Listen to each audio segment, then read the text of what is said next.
Welcome to North Alabama Local History, where the stories of our hills, rivers, and small towns come alive.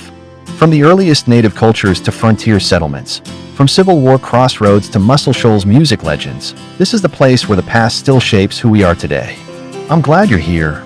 Let's step back in time and explore the history written right into the land beneath our feet.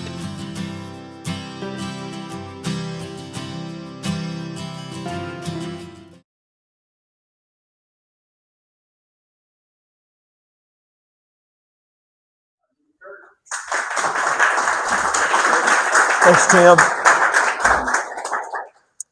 Wow, what a great crowd. Thank you guys for coming. Everybody hear me in the back okay? Sounds good. I love being in Courtland. My dad, sitting right here in the green shirt, in 1963, worked in this building right here. And Mom, they only had one car, so Mom had to drive him from Sheffield out here every shift. And here's a quick story. Dad's job out here was to communicate with the trains going from here down this railroad, very important railroad, heart of everything we're talking about today. Dad's job was to get a telephone call. They would say, this train X is going on this siding. He'd write it on a little piece of paper. He'd put it on a clip on a long pole with a Y at the end of it, and he'd hold it up for the engineer to come by and scoop that up and get the little packet and read the thing, and that would show him what siding he was going to. 5 years later, my father was working at NASA, and we were there for all the Apollo moon launches. So we went from the technology here in Courtland, the same technology they'd used in the Civil War. 5 years later, we were putting a man on the moon, and he was part of it.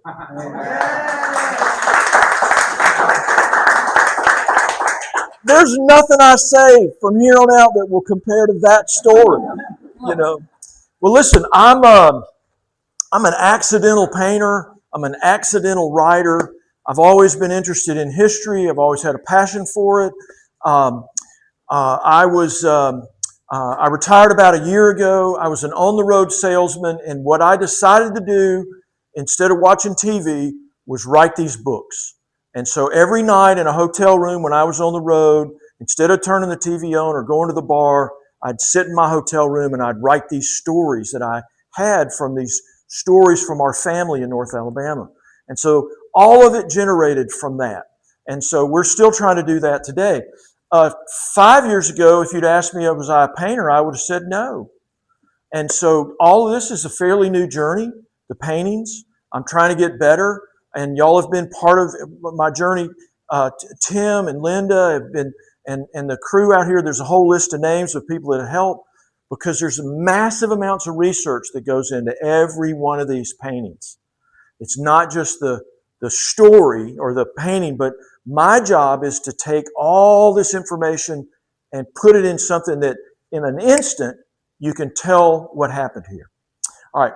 So we're going to talk about the July 25th, 1862 Battle of Courtland. Before I do, I speak to two groups, regular folks and Civil War buffs that know 10 times more than me. Are there any Civil War buffs out here tonight? A couple. Okay, good deal. All right, so I'm going to kind of set the stage for us on what's happening in Courtland, Alabama in the Civil War at the time of this battle. So here we are sitting right down here. Here's Decatur, here's Florence. We're sitting right down here on the Memphis-Charleston Railroad. One of the first railroads, the first railroad east of the or west of the Appalachians.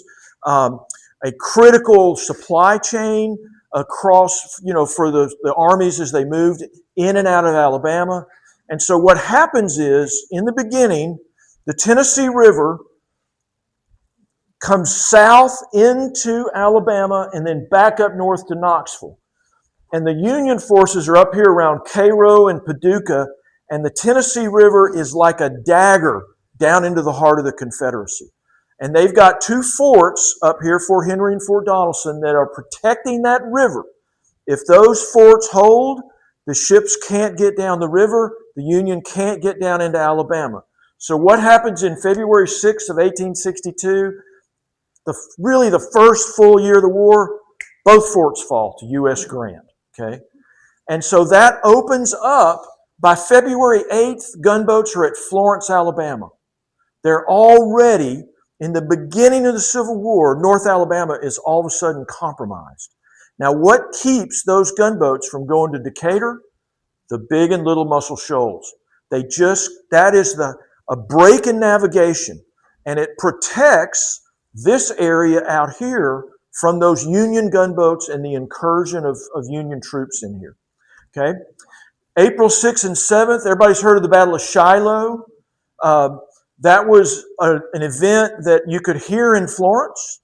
Nobody had any idea that the Civil War was going to turn into that destructive and bloody a war, but it did, and everybody all of a sudden their mouths were hanging open because, okay, all of a sudden we've got thousands and thousands of casualties that they just didn't expect, okay?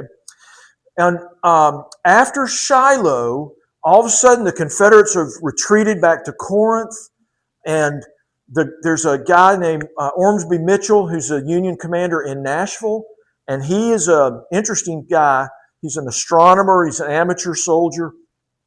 He says, look, I think I can get down into North Alabama and capture Huntsville. So almost on his own initiative, he leaves Nashville, goes down to Shelbyville, Tennessee. Nobody contests it. Then he goes all the way to Huntsville. Nobody really contests it. Then he branches off and goes out, and I'll show you this in a minute, to Athens and Stevenson and even Decatur and even to Courtland, even all the way to Tuscumbia. So almost without a fight, the rest of North Alabama falls after Shiloh. Okay? And they don't really talk about that because we're kind of a sideline to this, but this Tennessee Valley is the breadbasket of the South in this part of the country. Huge amounts of food and material coming out of this area. Decatur falls. The Confederates burned the Florence Bridge, not the Union. A lot of people don't know that. They did that because they were worried that the Union was going to capture this completely. Let's go to the next slide. So here's an old map from the 1860s, and it shows Ormsby Mitchell's men coming down, about 8,000 of them, investing Huntsville, Athens, Decatur, and Stevenson.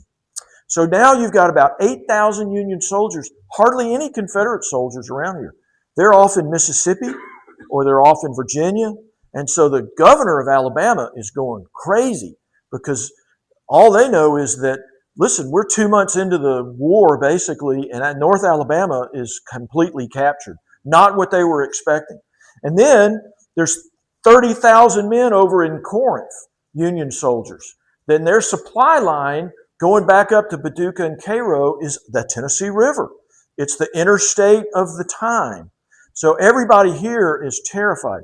And Courtland, stationed right on this railroad line, is a major supply line between Corinth and Decatur, which is the other Union stronghold. So there's about 35,000 Confederate soldiers in Mississippi and Tupelo, and they're kind of guarding the internal Confederacy from this incursion. So what's happening in Virginia? I mostly put this in for the Civil War buffs. You've heard of the Peninsula Campaign, McClellan. This is where Robert E. Lee for the first time comes in. This is the start of the armies of the Potomac in the Virginia theater that just can't beat Robert E. Lee. They try, and for years, 3 years they can't beat him until Grant finally goes back east and does it. But that's what's happening to kind of put this in perspective with kind of what most people think of when the Civil War.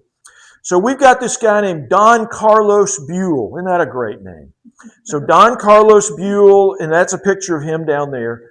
He has got the responsibility, he's got the Union Army of the Ohio, and his orders from his commander, General Halleck, are, look, you're already in Corinth. I need you to cross across North Alabama. You got a great railroad. I'm looking at it right here. You can feed your troops. We can get your supplies down to Pittsburgh Landing, to Corinth, basically on the river, or Florence. Then you can run that railroad over Decatur. From Decatur, you can shoot up into Huntsville, Stevenson. Go capture Chattanooga. There's hardly anybody there defending it. So that's what he starts doing. He starts sending troops over to invest this area, make sure it's secure. But what's the problem? The problem is if you are standing here at this railroad line, hey Clayton, and you look south, it is wild country. There's a lot of mountainous region and Moulton's down that way, and it's invested and full of Confederate guerrillas and cavalry. That's who's kind of defending North Alabama at this point. So what he decides to do is at all of these little crossings, and remember, Big Nance Creek is here, so there's a nice sized bridge right here. They put these little garrisons all along the railroad line to defend this. Now, these Union soldiers that come in here this is good duty for them, and we'll touch on that in a minute. This is a great little town. There's orchards, and it hadn't been touched by war, and there's pretty Southern girls in Courtland, and, there's good food that you can buy, and it's a great duty station. But Old Buell is bedeviled with Confederate cavalry. And this is where you begin to hear guys like Nathan Bedford Forrest and Joe Wheeler, and the Confederate cavalry raids what they couldn't do with infantry in massive armies. They tried to do with hit and run tactics. And that's what we're talking about today. That's what happens here. John Hunt Morgan at this time invades Kentucky and cuts the supply line between Louisville and Nashville. Nathan Bedford Forrest comes up and burns the supply depot at Murfreesboro. So all these things are happening, and they're just bedeviling General Buell. He's got more men than anybody else, but you can only stretch your men so far. So now, and like I say, supply chains are everything. So this is the quote he says about this railroad right here, and it just makes me tickled to death that we're talking about this, and I can see the railroad through the window. The route ran 80 miles across the enemy's front and was peculiarly exposed to attack. And that's exactly the way it worked here. He had a couple of ferries, one at Decatur, one at Florence. They had one railroad engine on this line. That's all they had. To get that railroad engine here, they had to build a special ferry at Florence and transfer it over. It was a major production. And that will factor in the decision about this later. So, but these North Alabama guerrillas were pretty troublesome for them. So kind of here's the situation at this point. This is a friend of mine, Jordan Collier, did this wonderful map. So this is kind of where we're set up. This is interesting. Union General Morgan up here is defending the Cumberland Gap against John Hunt Morgan, the Confederate commander, no relation. And that did happen a lot. This was brother against brother, but no relation here. And then Kirby Smith out here in Chattanooga and Knoxville with about 18,000 men, and then General Forrest on a cavalry raid up to Nashville. Buell's Army of the Ohio here, and then all down here across North Alabama. Once you get out of the farming country and into the hills, that's where you start to see the Confederate cavalry. And then you've got the Confederate Army under General Beauregard over here in Tupelo lined up against Pope. And then General Grant is working now. He started the investiture of Vicksburg. So while all this is happening in between Virginia and Vicksburg, all of this is what we're talking about right now. So what happens next is the Confederates are trying to figure out what to do. They create an army over here with General Pemberton, and next slide, and they take this army from Tupelo and they move it all the way on the railroad, all the way to Mobile, and then all the way back up through Atlanta. I got fancy with my slides this time. I'm kind of tickled with that. So anyway, that's a giant movement. And you got to remember that in the Civil War at this time, the South's railroads were built to transport a cash crop of cotton. What's cotton's characteristic? It's light. So now when you're moving horses and men and artillery and ammunition and foodstuffs, these railroads are really not designed to hold that. And so they're slow and rickety, but they move 35,000 men from Mississippi all the way through Mobile to Chattanooga. While they're doing that, they didn't have room to get the horses. So they sent the cavalry across North Alabama. And while they're doing that, they said, we're going to raid the railroad. And so that now is what brings us to Courtland at this point in time. Let's go to the next one. You kind of got an idea of what's happening in the world right now. I was in the Army, and let me tell you, and I was never in combat. But the fog of war is a real thing, and it happens to soldiers and it happens to us all the time. The great thing about studying the Civil War is there's a set of books called the Official Record. Almost every dispatch from the entire Civil War, 20 years later, was documented, categorized, and put in books that you can research online. You can go to these and search Courtland and read the actual dispatches. And so what I get to do when I do these paintings is go through everything that is written. So I'm reading the dispatches. The couriers are sending out from here to Town Creek or to Tuscumbia, the reports up to Buell, the reports back to the little commander here. All this stuff is in the official records. And what you quickly learn is that on the Union side, they don't know what is happening. Here's a report that says there's 10,000 soldiers over at Stevenson. There wasn't 10,000 soldiers over there. There's 500 soldiers in Marshall County last night. There weren't 500 soldiers in Marshall County. All of these, and there are dozens more, are things that are causing confusion and consternation in the minds of the Union commanders. They don't know what to do. And they've got 80 miles of this. They've got the Muscle Shoals. They don't know. All of a sudden, the Confederate Army was at Tupelo, and now they're just gone.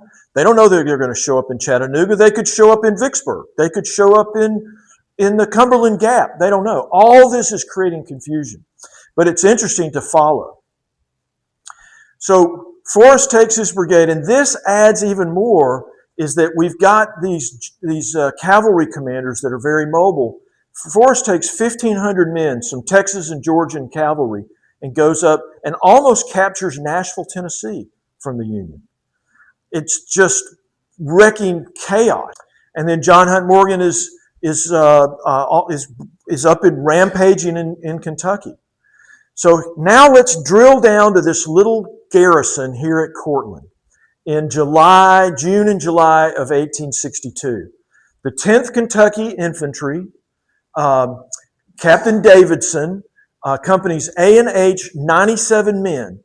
So right out here in Courtland, there's 97 Union infantrymen from Kentucky. And then you've got about 35 to 40 men from the 1st Ohio that are cavalrymen. And if you've ever seen a cavalryman at this time, this factors in a little bit later. They wore these big knee-high boots a lot of times, very hard to walk in. Great for cavalry. Pretty soon they would get away from those boots. We began to realize that we were not fighting the Napoleonic Wars. And so, but a lot of these guys had those, so they couldn't run, they couldn't get around very well in those. The Confederate forces that are forming down around Moulton are mostly Louisiana troops under a guy named General Armstrong. Okay, and they've got General Roddy. Anybody ever heard of General Roddy? Yeah. So Roddy was a big factor. Matter of fact, we live in downtown Florence, and there's a marker to him just right across the street from us. He was the defender of North Alabama, very controversial figure. But they've got about 500 men that are forming around Moulton, and their job is to break this railroad and break the communications line. So that's who's at play in this. So let's go to the next one. So here's the line. General Nelson, over here is General Mitchell, the 10th Ohio or the 10th Kentucky and the 1st Ohio. The 10th Indiana is guarding the next bridges over back behind me towards Decatur. The 31st Ohio is guarding Decatur. Now, what's interesting is for 30 years I lived in a little town called Greenfield, Indiana. And so I have a good idea of what these little Indiana towns are. These guys, they were farmers. They never left 5-mile radius of their farm, and all of a sudden they're in the Army and they've been transported down, and now they're in Courtland, Alabama. It's hot. It's, a summer in Courtland. It's not that hot in Ohio, and they don't know what to do. And they're all 18 or 17. These are kids. We think of these guys, but I was around soldiers for a lot of my life, and they're kids and they're knuckleheads, and they'll get in trouble whatever they can get in. So just imagine now, all the men have left to join the Confederate Army in Courtland, and now you drop 97 Ohio farm boys and Kentucky farm boys, and you drop them in Courtland, and their camp is just on the west side of Big Nance. There's an orchard there, and they're camped along that orchard, and they've got a hospital built in town, and their job is to defend this bridge and this area. And they're part of a chain of little forts or little organizations. There might be 40 men at the next bridge west of here. Town Creek, everybody knows Town Creek. There's another 40 men at Town Creek guarding that bridge. And if you're alone in enemy territory and there's 40 of you, that's not a lot of people. You've got to run 3 shifts. You got to have guards up all the time. It's tense when you're in enemy territory and there's only 40 of you. And there's couriers running up and down the Huntsville Road, back and forth, running messages back. You still got to feed everybody. So supply wagons are going from Tuscumbia in Union Hands and Decatur all up and down this road. And then every now and then, 50 Confederate cavalrymen will come through and fire them up and burn a wagon and then retreat, and everybody goes crazy, and the messages go, there's not 50 Confederate cavalrymen, there's 500. So it's just always tense. There's always something going on.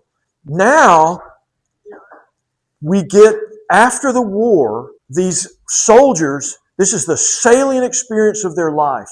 And they go back to the farm, or their law practice, or they're a clerk, or a haberdasher, or whatever you do in 1872, and after the war, and you begin to write your exploits and what happened. So almost every regiment has got a compiled list of kind of the story of their service.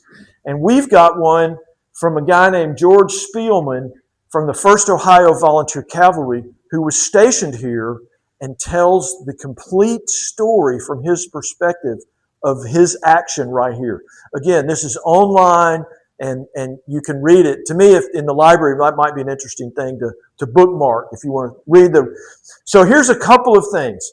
He said, Courtland is a lazy little town of 1,500 to 2,000 inhabitants, noted for the beautiful shade trees that line the streets and pretty southern girls who would insist on making mashes on the dashing cavalry boys in defiance of their protests that they must continue true and loyal to the girl left behind in the Buckeye State. We've all been 18, and it's different values and mores, but today then, or back then than now. But there is life happening among all this, and these guys who have fought at Shiloh and they fought at Corinth, they've been miserable and hot, and now they're sleeping in an orchard in Courtland, Alabama, and the breeze is blowing like it is today. And it's wonderful duty. And so they get a little lazy, a little lackadaisical. And the instructions are for them to put up fortifications. But guess what? They don't put up any fortifications, because we're not at that point in the war yet that it is so, there's so much animosity that and it's not as brutal in 1862 as it will be by 1863. And so they are lounging around. Now, what I was able to do, Tim took me on some site visits. I did several other site visits, and we combed the area. So what I have to do when I do these paintings is I have to take this and the official records and local experts and topographic maps, my experience in the military, my experience knowing how this works, and I have to get it on a map and lay it out so I can reconstruct it, Because my job is to take the modern look away and bring you, the viewer, to 1862 at that time. And if I do my job right, that's what I do. You'll transition for a second back in time and you'll know that that's what happened. Okay? So the first thing that happens in this engagement is an ambush. They send a wagon with food over to Town Creek. Guys got to eat. They send a courier with it. On the morning of the 24th, about 10 miles halfway between here and Town Creek, the Confederates ambush them. They want the wagon. They want to break the communication. They're making a major push now to break this railroad permanently for the Union, so they can't use it at all. And we know that Private B.F. Lucas was killed on that road right about here. Somebody owns that farm field right there, but there was a Union soldier that was killed there. I have searched all of the records I can find for Union burials in the national cemeteries. Cannot find B.F. Lucas. So that means that somebody in this community has got B.F. Lucas buried in a farm field along the old Huntsville Road. He's still out there. Now that's all. As a Legion commander, we did a lot of work for our Vietnam veterans. We were very involved in that, so that means something to me.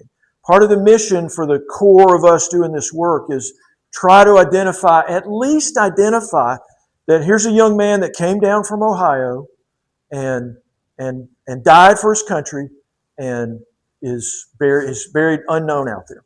Okay? So the word comes back. The word comes back. So you would think at this point that everybody here would be on alert, but they were kind of used to these little one-off skirmishes. They got 140 guys here. They're not that afraid, and they're bulletproof. You know, if you've ever been 18 and an Army guy, you're bulletproof. Nothing can hurt you until something does. So it's a warm, quiet morning. The pickets are scattered out about a mile out here along the main roads, okay? And all of a sudden, Captain Eagleston runs into Sergeant Spielman's tent and says, the Confederates are coming. And what they've done is they've snuck up through the gullies and snuck up and got behind the Union pickets. And now they're charging it at very close proximity, 300 yards from the camp. A guy on a horse can cover 300 yards very quickly. And if you got your boots off and your feet are propped up and it said they were playing cards out in front of the tents, they're just hanging out, these Union soldiers, and they hear this terrifying rebel yell, the next thing they know, they've got a fight for their lives on their hands. And it happens in seconds. So if you put yourself back in those guys' shoes, what are you going to do? You are being attacked on three sides. One group of Confederates was coming up through town right here. Another group was coming up the road past the Bynum house up on a hill. It's kind of, what would you say is there now to put people in a... There's a cemetery there and some trees, but it's just... kind of towards the air base? The old, yeah, it's right next to the air base property and close to the water facility. Yeah, kind of close to the old air base. And then you've got another group that's come up and hit the railroad and is coming down the railroad from the west. So all of a sudden, it is chaos. They try to form up. The 10th Kentucky makes a brief stand behind the railroad embankment. They fire at least one volley. We know that there's multiple casualties on both sides. But fairly quickly, they are overwhelmed and they surrender. Okay, and the fight lasts probably 15, 20 minutes. And in that period of time, people's lives completely change. And the townspeople, initially when they see the Confederates coming in, they come out and they're cheering, and they quickly realize there's bullets flying. And they all hustle back inside and get back down in the lowest part of the houses. That's mentioned in there. So again, what I had to do was try to picture this and put that painting in perspective so that you guys who see this marker will kind of get an idea of what happened. So here's a couple of things. We know that Courtland, where we're standing right here, would be back in these trees on the backside, probably about right here. So these are the houses as the Confederate soldiers come up through town, and the 10th Indiana Kentucky, who's camped on this side of the town of Big Nance, they form up and try to hold them back. They get at least one volley off, and probably quite a few. Okay, we do know that some of them get underneath the bridge and fire from underneath the bridge at the advancing Confederate soldiers. I do have an account of a Union soldier around here who he's already in the hospital. He's already sick. He gets captured, and a guy shoots at him, and the bullet goes through his hat, creases and creates a scar across the top of his head that he'll always have. He's got these big cavalry boots, and they knock him on the head, and they leave him here. And so he's now watching this rush come through, and then at the end of the battle, a Confederate soldier takes pity on him because they're going to take all these prisoners down to Moulton, and he's got these big boots, and he's bleeding. If you've ever seen a head wound, they bleed like crazy, and they take pity on him, and they put him on a horse of a Confederate soldier who'd been killed. And as soon as he gets on the horse, another Confederate soldier rides up and points a gun in his face and said, "You killed my brother. That's his horse. I'm going to kill you." He says, "I didn't do that. I was a wounded soldier, and they put me on this horse." And another Confederate soldier stopped him from killing him, and he lived to tell that story. But once again, that's kind of the flavor of all these things that are happening. We do know that there was a formerly enslaved man named Sam who was working in the Confederate camp, was wearing the uniform pants of a Union soldier, and there was speculation in the 5th Ohio 20 years after the war what happened to Sam, because he was a friend of theirs. And so there are stories about that, and we're always wondering, 20 years later, did Sam survive? So here we have General Armstrong. Not a lot exists about him, but we do know that he rode a white horse, and he was at the front of the engagement. We do know that the 1st Ohio Cavalry formed again behind on the north side of the embankment and did get some shots off. We do know that 25 of them escaped on horseback and were able to make their escape. And we do know that this is the orchard over on this side. This is where the 1st Ohio Cavalry, they were camped on the western side of Big Nance. So all of this are things that I think they're very historically accurate. I think we've got the ground right to the period. So anyway, this is the painting.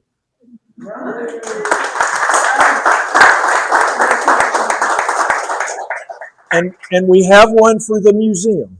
Oh, yeah. Yeah.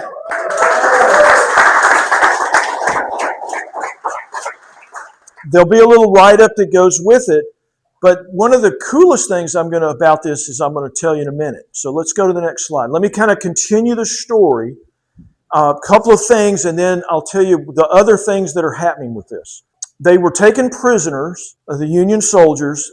I think there were 10 casualties total, about 4 killed, several wounded. They took them down to Moulton, and they quartered them in the Lawrence County courthouse. Okay, and the townspeople in Moulton fed them, and that's how there weren't mess halls, there weren't places like that. If you had soldiers there, you fed them. And so the townspeople fed them. The officers were separated and sent to a prisoner of war camp, but there was no space in the Confederacy at this point to house these Union soldiers. So they signed a parole, and they were sent to Tuscumbia, back to Union lines. They were put on a train in Florence and sent, or in Pulaski, and then sent up to Nashville. And because they signed this piece of paper, it's a different time, they were out of the war until the like Confederate soldiers that had been captured somewhere else were exchanged. So they were out of the fight until 1863, and then they came back and continued to fight. So that's kind of what happened with the prisoners. The Confederate cavalry went on to continue. General Roddy stayed up in this area to continue to fight. But the importance of this railroad line quickly disintegrated because those Confederate soldiers that moved over to Chattanooga had the idea under General Bragg and to go up to Kentucky and capture Louisville and Lexington and try to get Kentucky to fight to join the South. So they went up. As soon as that happened, all the Union soldiers that had been fighting down here evacuated and they went up to Kentucky to fight. So all of a sudden, Huntsville's not under Union control anymore. Decatur's not under Union control. And it gives you an idea of what it's like for the population here. One day you're under the control of the Confederates, and so you befriend the Confederates, and the next day they're gone and Union soldiers are in town, and you're trying to survive in this environment with Union soldiers, and then you feed them, you give them, whatever you have to do to survive, and then the next day they're gone and the Confederates are back. And that is North Alabama constantly through the whole war. And the enslaved population they're moving up to Nashville, they're moving to Decatur, they're moving to Pulaski, Tennessee, they're going to Corinth, and eventually the bulk of the African American regiments that form the Union Army, a lot of them come out of North Alabama. There are tons of accounts of ex-enslaved people who form the core of these USCT regiments. And the war will come back down here in a big way. The next painting I'm doing is the Battle of Shoal Creek, and the one after that is the Battle of Town Creek, which is the next creek over. You'll see that painting. Post-war, once again, a lot of memoirs. It was interesting to me that the 1st Ohio Cavalry is mentioned in the Moulton, Alabama newspaper in 1898. So there was still communication between those Union soldiers and the people of Moulton 30 years after the war. It was enough that it made it in the paper. Baroth Eggleston, one of the commanders for the Union here, ended up, he was briefly elected governor of Mississippi. Interesting to note. It's always kind of cool to see where these people come from. Mr. Bynum, who was mentioned in the Union account several times as being a real friend of the Union soldiers. In the Alabama archives is a really cool letter from him to the Confederate authorities saying, hey, he's basically informing. So he was playing both sides of the fence. Any ancestors of the Bynum family here? So that was pretty cool to see. But the best story was in 1912 to 1916, Moulton Judge J.C. Kump was the judge in Moulton. And one day he's getting ready to clean out his office and he finds the roster for this Ohio Cavalry Regiment is tucked in his law books. So when they captured him, they took the muster log and he contacted through the newspaper this Ohio regiment up in Cleveland, and he ends up sending their logbook back to them. So, there's a lot of trying to reconcile the factions at that point. Let's go to the next one. All right, so Clayton, can you come up a second? What started this this whole process? This is Clayton Davis, guys, from the Muscle Shoals National Heritage Area. Hey, Clayton. Hey, how are you?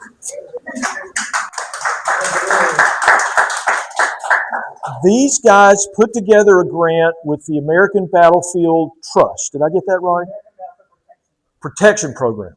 They put together a program. All of these stories in North Alabama are a little bit unknown. Like, is this new information to pretty much everybody? If you've never heard much about this, raise your hand. Okay. All these stories along here in the Muscle Shoals National Heritage Area are unknown, and these guys got a grant to put these markers basically from Waterloo all the way to Decatur and Athens. And so, you want to tell them a little bit about it? For $102,000 for a bunch of different signage across the 6 counties. That's 18 signs in total. 12 of them, they're not shown here, but they're a bit smaller. There's ways to link towns and cities together, but 6 of them are kind of what you see here. So each county seat's going to have a sign like this. Each of them are one of Kurt's paintings that reflect one of the locations within that county.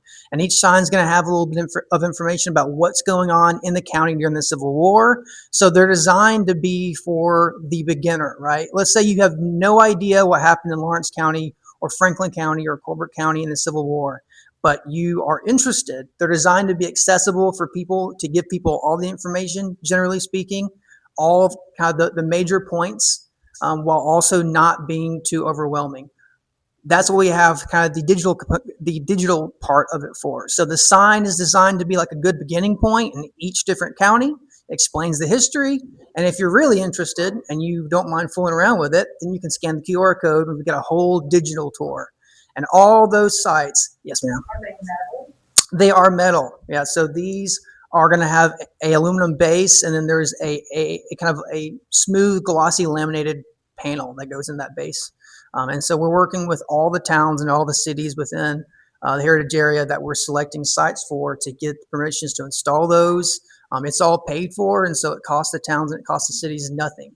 This is purely based on what we felt would be the best spots to put these signs.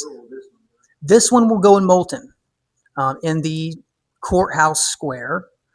We would also like to have one of our smaller signs here in Courtland. And so those smaller signs, I've got an image of it now. I won't show it right now. If you all want to stick around later, I'll just pull it up. But for now, I'll just kind of explain what it is. Okay, do you? Excellent.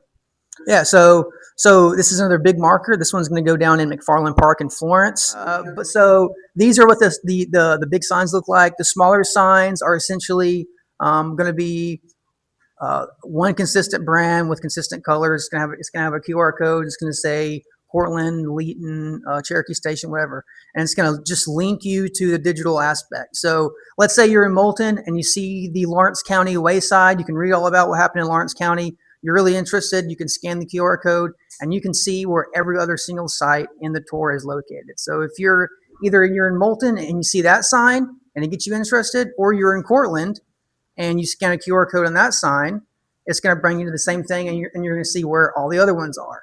So it's designed to kind of get you involved and plugged in, and it's designed to have something for everyone. So if you're not really interested in reading about the extra stuff on the QR code, you just don't want to fool with it, the sign in Moulton, it's going to have enough for you to understand what's happening. It's going to showcase Courtland. It's going to showcase other stories within the county.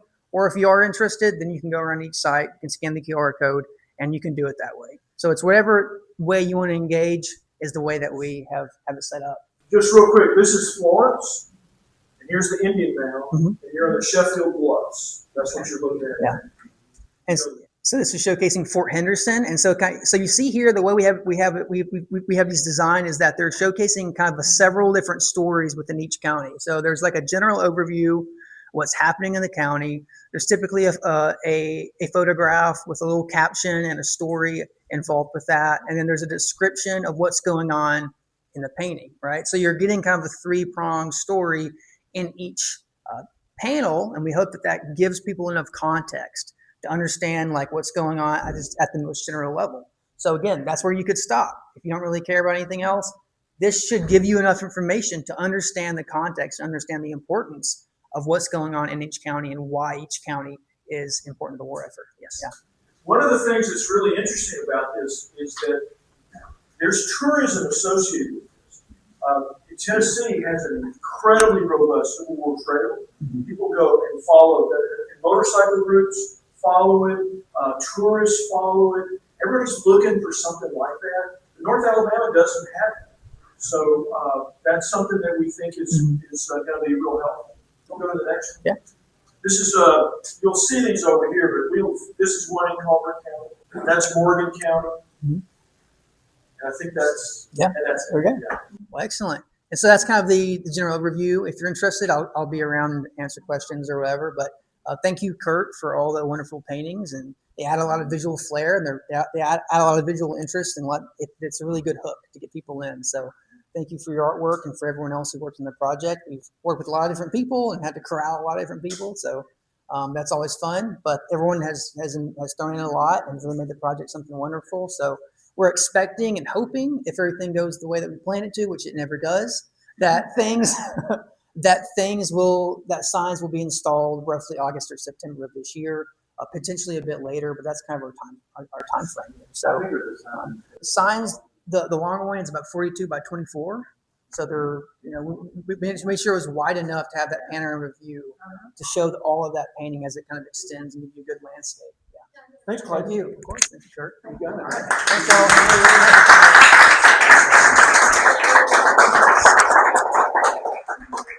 Nothing happens in a vacuum. Really, I couldn't do this without the historians and the local people that I work with. So thanks to everybody. Thanks for joining me on this journey through North Alabama's past. If you enjoyed uncovering these stories, make sure to like, subscribe, and share so others can discover our region's heritage too. Your support helps keep this history alive, and there's so much more to tell. Until next time, keep exploring, keep remembering, and keep our local history strong.